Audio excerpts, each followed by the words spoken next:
Selamat pagi kawan semua, khususnya Teknik Elektromedik Indonesia.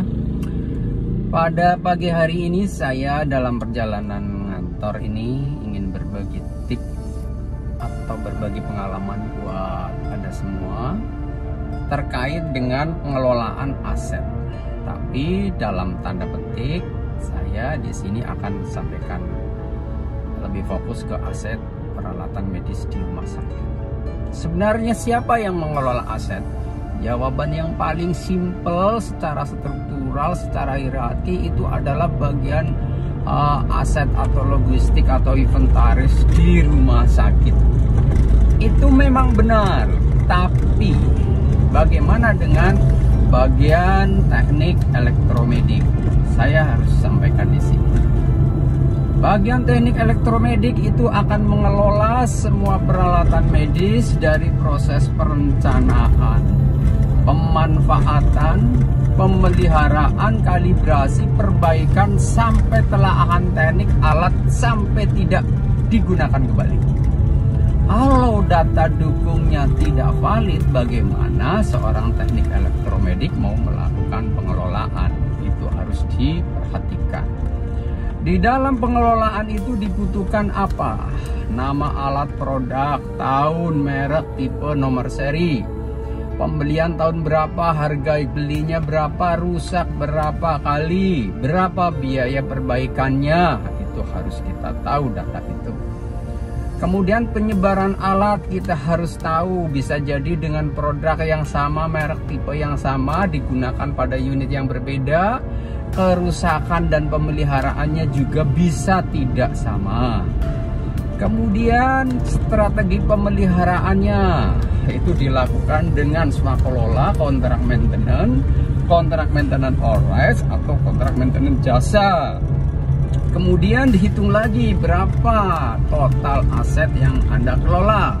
Berapa aset yang Anda kelola satu rumah sakit, misalnya rumah sakit tipe A pendidikan dengan jumlah alat 4.500, total asetnya 1 triliun. Berapa biaya pemeliharaan yang diberikan oleh rumah sakit untuk mengelola aset 1 triliun tadi? Itu harus dihitung.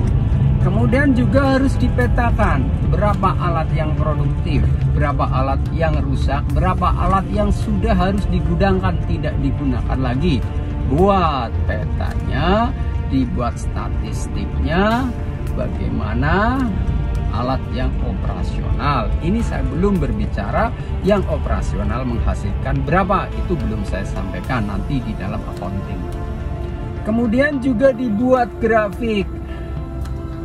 Berapa biaya pemeliharaan yang digunakan untuk kontrak maintenance, berapa biaya yang digunakan untuk pemeliharaan dengan swakelola.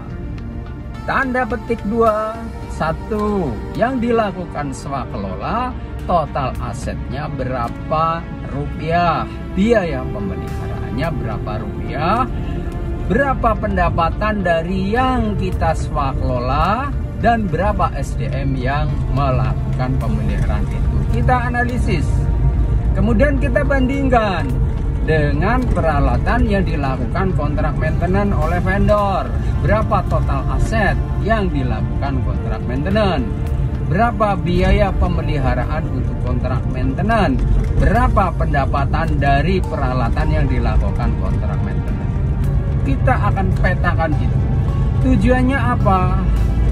Lebih efektif mana? Lebih produktif mana? Respon time-nya seperti apa? Multiplier efeknya seperti apa?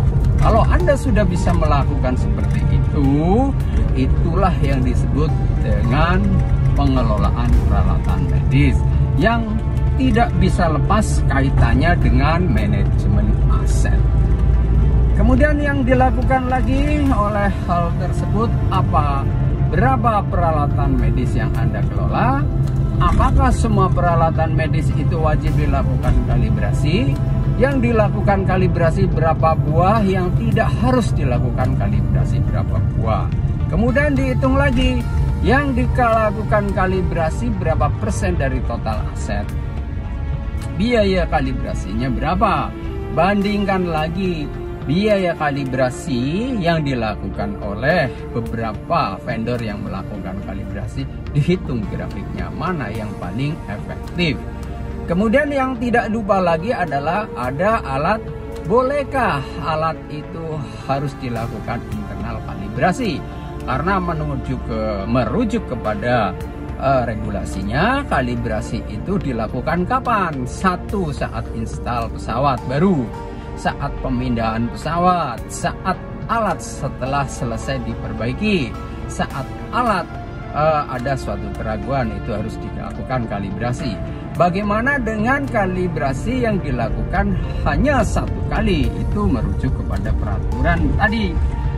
Pertanyaan yang berikutnya adalah, apakah peralatan yang sudah dilakukan kalibrasi kemudian rusak, tidak dilakukan kalibrasi lagi oleh badan berwenang, kemudian dilakukan kalibrasi internal, atau bahkan tidak dilakukan kalibrasi, yang penting labelnya masih ada. Jika terjadi sesuatu terhadap pelayanan menggunakan alat itu, bagaimana hukumnya? Itu yang masih banyak sekali PR dikerjakan oleh kita semua. Sebenarnya masih banyak yang ingin saya sampaikan, tapi ini kondisi jalan mulai macet. Saya cukupkan sampai sekian dulu. Wassalamualaikum warahmatullahi wabarakatuh. Salam sehat, jangan lupa prokes. Maaf, ini di mobil sendiri jadi tidak pakai masker, mau saya pakai.